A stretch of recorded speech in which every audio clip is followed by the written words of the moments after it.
जय गुरुदेव, जय माँ भगवती, जय भैरव बाबा। समस्ते एठी दुखरे अछंती, समस्ते एठी कष्टरे अछंती।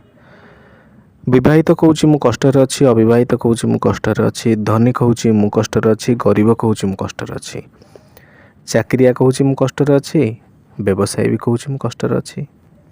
ताहले गोटे प्रश्न उठे, भलरे किए अच्छी?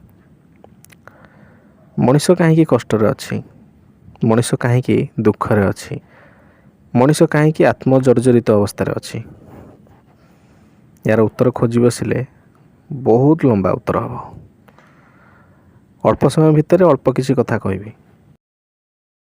प्रथम कथा, मनीष पाखे जो जिनस न थाए से बेसी झुरी हुए आ बेसी कष्ट पाए। धरा जाओ गोटे मनीष पाखे 7टा कथा अच्छी, 3टी कथा नहीं।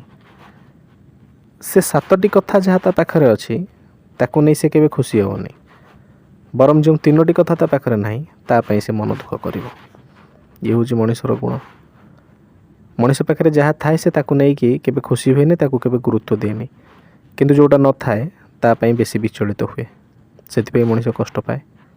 द्वितीय कथा, अधिकांश लोके निजर दुख पाई बेसी कष्ट पाते, बरम अन्यर खुशी पाई बेसी कष्ट पाती। आम पाखरे एटा नहीं, आमको जी दुख न दौची, मो पड़ोसी घर पाखे सेटा अच्छी, सेटा मते बेसी कष्ट दौची। ये हूँ दुख कष्ट पाइबार गोटे कारण। तृतीय कथा, जो माने निज भित्तिभूमि निजर औकात को नहीं बाट न चलती से माने कष्ट पाती। आम मुंड हूँ 10 टंकार मुंड, आमे 100 टंकार कथा कहले कष्ट तो पाइबा।